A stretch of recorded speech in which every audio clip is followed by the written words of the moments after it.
Assalamualaikum warahmatullahi wabarakatuh. My name is SALWA, metric number 260288, and today our group will present about Lahad Datu Standoff. According to Center of International Studies, on 11 February 2013, around 200 Filipinos entered and occupied the land of Lahad Datu in Sabah, Malaysia.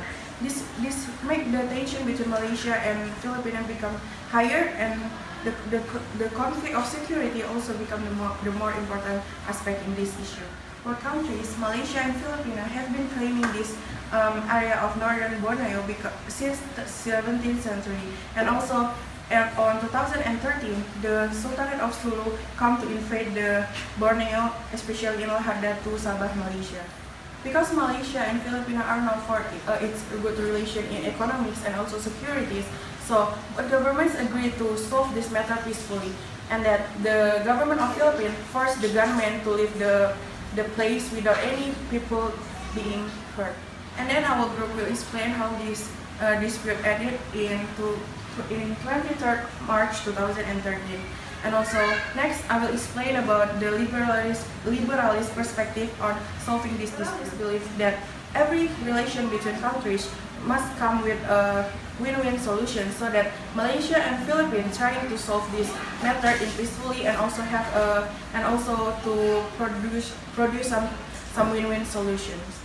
So because Malaysia and Philippines what are agreed to solve this problem in a liberalism perspective, so they bring this case to International Court of Justice, and they comply to the law which serve under the United Nations. Sultanate of Sulu invasion toward Malaysia become a threat for Malaysian security, and also the good relations between Malaysia and Philippines were getting worse because of the action of the Sultanate of Sulu followers. So, according to Center of Governance and Development Studies of NAZRI State University, national identity is a concern of a nation which to protect the legitimate location and the allocation of citizen rights. In foreign policy, a country must protect its national border without interference other countries' border. So, liberals believe that where national conception of legitimate borders are compatible, creating positive externalities and peaceful coexistence is more likely to happen. So that both countries are agreed to do a peaceful solution for this matter.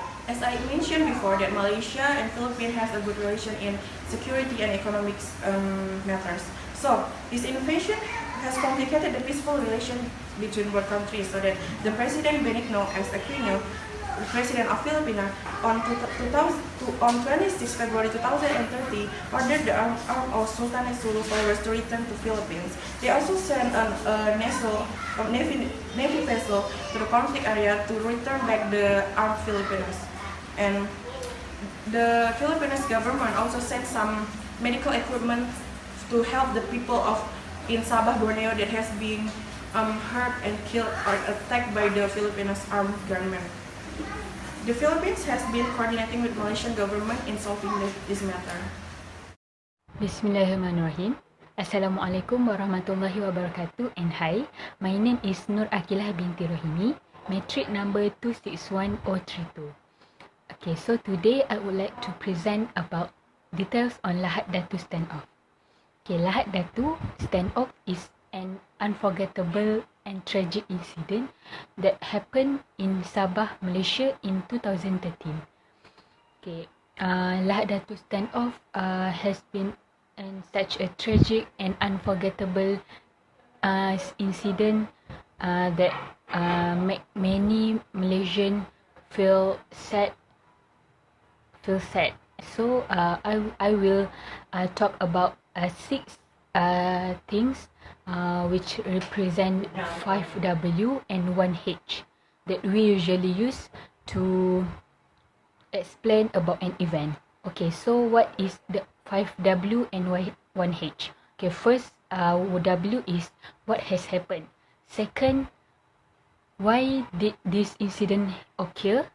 Third, who involved in this standoff? Fourth, when this incident happened, and 5, where does this incident took place? And 1H is how media involved in this standoff. Okay, so I would like to talk about first W, which is what has happened. Okay, in 11th February 2013, a group of armed Filipino people intruded a village in Lahad, Datu, Sabah. The village is known as Kampung Tanduo. Our Prime Minister at that time, which was Datuk Seri Najib Abdul Razak, start his strategy by using a software which was negotiation. Okay, Tan Sri Ismail Omar, the Inspector General Police, also believed that negotiation was the best way to encounter this standoff without bloodshed. Okay, since that, few negotiation took place, but none of it successful, as the intruder claimed so many things. Okay, so after a while, the standoff become more tragic as our policemen get murdered, which was on 1st March. There are 2 police killed and 3 injured during the shots. Datuk Seri Najib also said, "I am very sad over the incident because what we had wanted to prevent, which is bloodshed, had actually happened. Now there is no grace period for the group to leave. I have given the full mandate to the ground commanders, namely the Inspector General of Police Tan Sri Ismail Omar and the Armed Forces Chief Tan Sri Zulkifli Muhammad Zain to take necessary action deemed necessary." Okay, so in the other side, the President of Philippines, Benigno S. Aquino III, said having an armed group in Lahad, Datu presents a challenge that the Malaysian authorities cannot ignore. So since the 1st March, Malaysia had to change their method by using force way to counter back. In 5 March, Ops Daulat established by Ministry of Defence to confront the situation. The ops ended a few weeks after that. So the ending for this standoff, there are 68 deaths, which 9 from Malaysian officers, 6 local people, and the remaining was Sulu rebels. Okay, so why did this standoff happen? First, Jamalul Kiram III want to assert the unresolved territorial claim over Eastern Sabah to be part of Sulu. As we know, Malaysia and Philippines had long history on regional issues over the Sultanate of Sulu for decades. This issue never seemed to settle down, as the Sultanate of Sulu has always claimed Sabah. But Malaysia reject the claim from the Sultanate of Sulu because Sabah has already decided to be with Malaysia during the coalition between Malaysia, Sabah, Sarawak and Singapore in 1963. Okay, so the third W is who was involved. There are many parties involved in Lahad Datu standoff, which there are individuals and groups. Okay, so for the individuals come from Jamalul Kiram III and Agbimuddin Kiram. Okay, Jamalul was the Sultan of Sulu, and Agbimuddin is his brother that responsible to lead the group to intrude Sabah.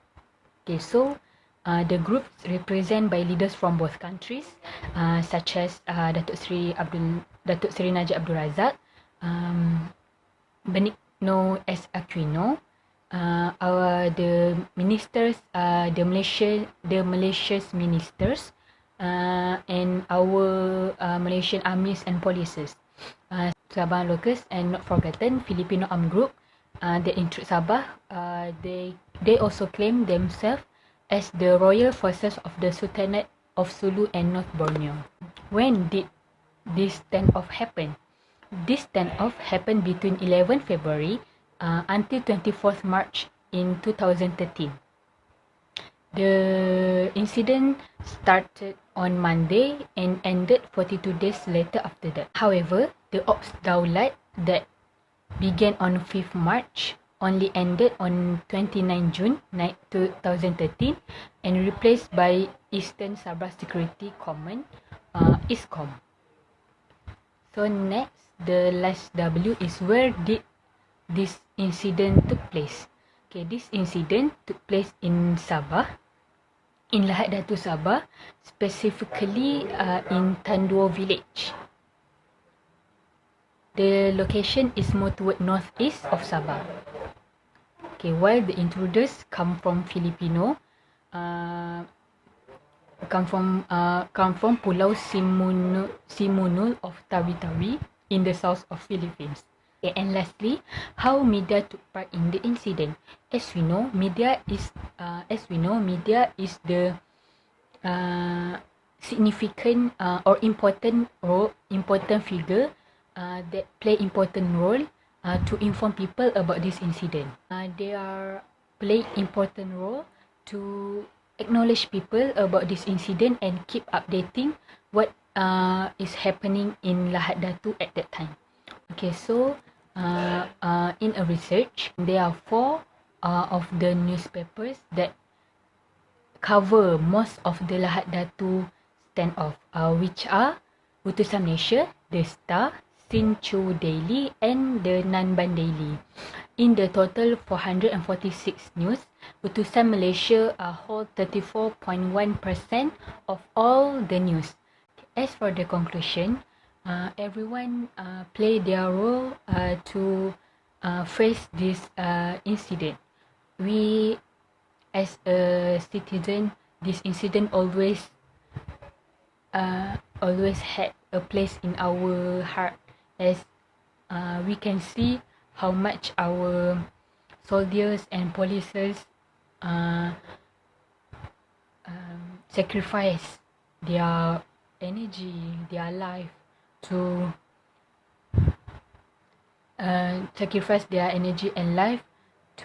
protect the citizen of Malaysia.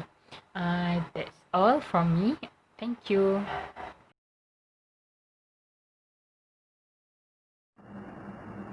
Assalamualaikum and very good afternoon. My name is IFFAH NADHIRAH binti AHMAD NAZRI and my metric number is 261666. Our topic for group assignment is the dispute between Malaysia and Philippines over Sabah. So, my part is the possible ways to solve the problem or dispute. In every conflict occurred between organizations, political parties or entities, there are possible ways can be taken to solve the problem. In this conflict between Malaysia and Philippines, this conflict actually occurred between the reformation of Malaysia, which is since before 16 September 1963. However, there are two ways, or there are many ways, but the ways are divided into two parts, which is the possible ways to settle the dispute are divided into two types, which is the peaceful settlement and the forceful settlement. In addition, the Philippines has been coordinating with Malaysia government to settle this problem peacefully, but the police officials in that area, which is in Lahad Datu area, said that they are ready if Philippines want to use forceful ways if necessary to get back Sabah. As I mentioned before, there are two types of solution can be taken to solve the problem or dispute. The first one is forceful ways. The first one is the forceful settlement, and the second one is the peaceful settlement. So first we will go further on peaceful settlement or peaceful means. Peaceful means is one of the solutions or the solution taken to solve the dispute between entities, political parties, or organizations or countries that really show that they are fully peaceful without using any violation or without using any force or coercion. This alternative will be not involving violence, war. Otherwise, this way will ensure the involved countries free from disturbance and maintain the relationship in a good way. Peaceful settlement here means that the solution that including negotiation, conciliation, mediation, inquiry, arbitration, judicial settlement, and the rules of the United Nations. So here I would like to define further about negotiation. Since negotiation is the most preferable way to solve the dispute or problem between countries. Among all the ways to solve the problem, negotiation are really used oftenly in international relations, as negotiation is the framework of diplomacy.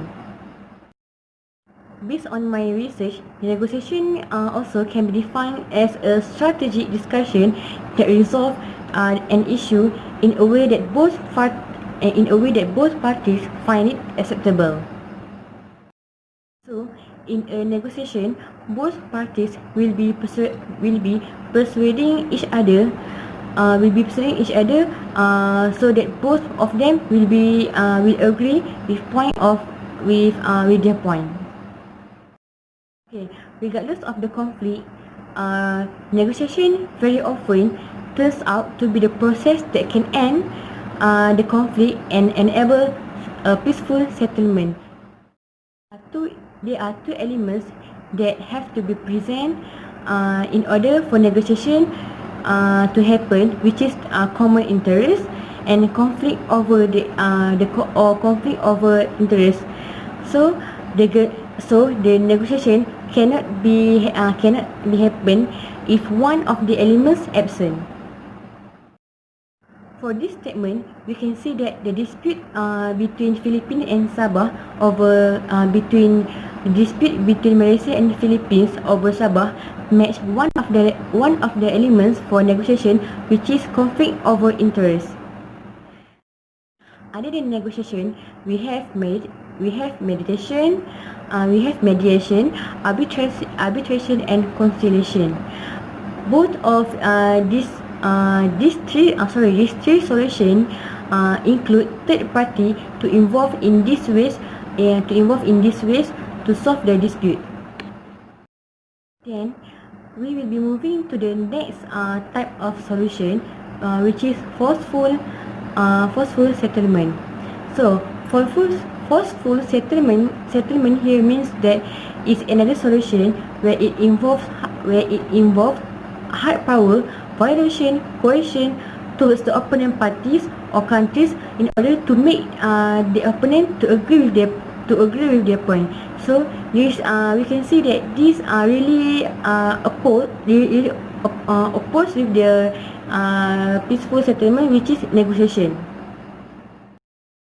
Okay, this forceful settlement also can be happen when both parties when both countries or both parties do not have similar interests, they only stand with their own both of them only stand with their own decision. Okay, so counteraction, intervention, retaliation, peaceful seizure, UN Charter, and any other forceful methods include in this type of solution, which is forceful settlement. Okay, so the most popular way in this forceful settlement is intervention, because intervention can be described as using force to interfere in another nation's affairs, and it wants because they want to effect the other nation's control or over its territory or population. Okay, so intervention also has many types, which is military intervention, economic sanction, and political intervention. So, first we will go to the military intervention. So, military intervention is the most well-known and historical form of intervention because it shows that the powerful of the country itself. Because we can see that the use of armed forces can extremely make the opponent feel scared, and they want to frighten the other countries, and since they want the others to follow them. However, we must bear in mind that that this type of intervention, which is military intervention, is the last option. To take as the solution, because when we want to pursue with this military intervention, we have to have the solid reasons for us to to to get into the other nation's affair, because of human rights violations, economic troubles, or political uprising. So this type or this kind of reasons can be used as the reasons the countries to use armed force to interfere, or to get into another nation's affair. Okay, so as the conclusion, we can see that there are two types of solution as the possible ways to solve the problem or dispute. These two types of solution, which is the first one is peaceful settlement, and the second one is forceful settlement. So this peaceful settlement includes mediation, negotiation is the first one, negotiation, mediation, arbitration. So these ways can be classified as the peaceful settlement. And the forceful settlement includes intervention, peaceful season, counteraction. So under intervention we have economic sanction, and military intervention and others. So I think that is all for me. I'm done with my part. Thank you.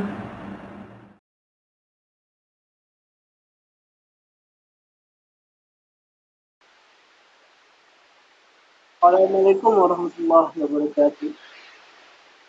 My name is Muhammad ISKANDAR ZULKARNAIN, matrix number 263560. So, I'm the one in charge in the final part of this presentation. My title is Solving the Problem, on how does the dispute about this Lahad Datu Standoff will be settled.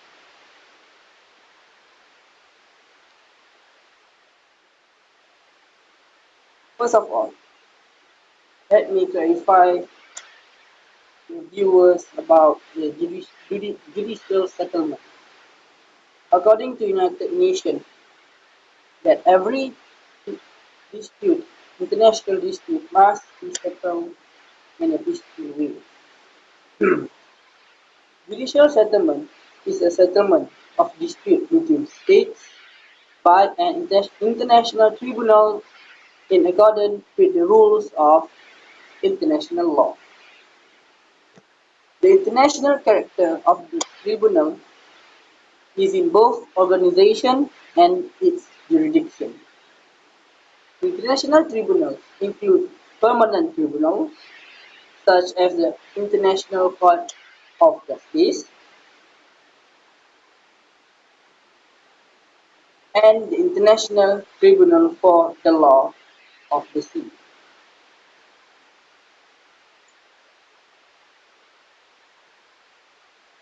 Besides, they also have the European Court of Justice, of Human Rights, and the International American Court of Human Rights, including the ad hoc tribunals such as the United Nations Tribunal in Libya. Because of its reputation and its authority, the International Court of Justice is the most relevant international tribunal it is the one main United Nations judicial body. All United Nations members are the ipso facto parties to the Court of Justice. That is means that everyone, every country in the world must follow the International Court of Justice. And there are the certain charter of the United Nations that are specifically for settling international dispute in a peaceful way. To be precise, there are three main articles that are talking about international dispute and how to solve the international dispute in a few peaceful means. The first of article is Article 279 of the UN Charter. Obligation to settle dispute by peaceful means. State parties shall settle any dispute between them concerning this convention by peaceful means in accordance with Article 2, Paragraph 3 of the Charter of the United Nations. To this end, everyone seeks solution by the means indicated in Article 23, Paragraph 1 of the Charter. And the second article is Article 2, Paragraph 3. All members shall settle their international dispute by peaceful means in such a manner that international peace and security and justice are not endangered. Another article is Article 33, Paragraph 1. The parties to any dispute, the continuance of which is likely to endanger the maintenance of international peace and security, shall first of all seek a solution either by negotiation, inquiry, mediation, conciliation, arbitration, judicial settlement, to resort to a regional agency or arrangement or other peaceful means of their own choice. In solving Lahad Datu case, Lahad Datu standoff, remarked a really tragedy that happened between Malaysia and Philippines. What happened back in 2013 is a tragedy that really drive the Filipinos and the Malaysian relation in a higher tension. So, before anything else, let me conclude it about this Lahad Datu standoff. As we all know that what happened in Lahad Datu is actually not a clash of government army of Filipina and the Malaysian army. No, it is actually a group of soldiers claiming to be soldiers from the Sultanate of Sulu, led by the Sultan Jamalul Kiram, was actually is not an official army of Filipina. And in Philippines, they are recognized as a terrorist and a criminal. And what have they done? In Lahad Datu is a really big international crime. So they actually try to claim a part of Sabah, which they say it is belongs to them before this, and their intention is very clear. They are trying to shake the sovereignty of Malaysia. So in order to resolve this problem, Malaysia and Philippines really should work together. They should work together in order to reduce the risk of losing people's life. And Philippines and Malaysia really trying their hard to resolve this case with a peaceful means. But because this is a terrorist group, the chance to be a peaceful means is really below. 20%. Just like what happened, the Jamalul Kiram army attacked the police in the Sembrona, Lahad Datu, Sungai Nyamuk, and this is really makes Malaysians are very angry because they threaten the sovereignty. Then, in this case, Philippines and Malaysia actually did not bring the issue towards the International Court of Justice, as they, both states, agree to settle the dispute on other peaceful means of their own choice. As this Jamal Kiram is acknowledged as a criminal in the Philippines, hence the President of Philippines, President Benigno Aquino, ordered a group of armed Filipino, this terrorist group, to return home and said their leader could be criminally charged for inciting a war. The Philippines sent a Navy vessel to the area with medical and diplomatic personnel to pick up the group or escort them back to the Philippines, hoping to resolve a situation that has complicated its relation in Malaysia. Mr. Aquino said that his government had sent emissaries to the group leader in Manila, identified as Rajah Muda Bimuddin Kiram, seeking to resolve the issue. The Philippines has been working with the Malaysian government to resolve the problem peacefully, but police officials in the region where the standoff is taking place have indicated they are willing to use force if needed. They are using force towards the terrorist group. Malaysia's approach to coping with the situation has been perceived outside of the country as heavy-handed, but too soft at home. The Malaysian government directed police to surround the party when the followers of the Sultan landed. When initial instruction to hold army withdrawn to avoid worsening the situation, Malaysia also placed a food embargo for the insurgent to be driven out. On the other hand, Malaysian Prime Minister Najib Razak stressed the need for a peaceful solution with a gentle message that he supported the government options for negotiation to break the stalemate so that they live peacefully back to their southern Philippines. Najib's comment in this instance was the only time Malaysia leaders spoke publicly about the crisis before the death toll started to climb. As warplanes attacked the Sultan supporters, only 30 of whom were reported to be armed, Najib attempted to justify the assault in democratic terms. The government must take appropriate action to protect our national pride and sovereignty as our people have demanded. And just a peaceful resolution of the sovereign claim, the Sultanate will remove a thorny issue that has caused much uncertainty between relationship between the Philippines and Malaysia. Ties between the two countries are almost certain to be strained further before they can begin to heal. Luckily, this tragedy was solved in a good hand. In a conclusion, Lahad Datu standoff result a very sadly result, also negative effect to Malaysia and also Philippines. A peaceful solution can be reached, then the ruling party will have to prove itself capable of managing complex territorial and ethnic issue with its neighbor. The peaceful settlement of the dispute is the subject we have constantly encountered.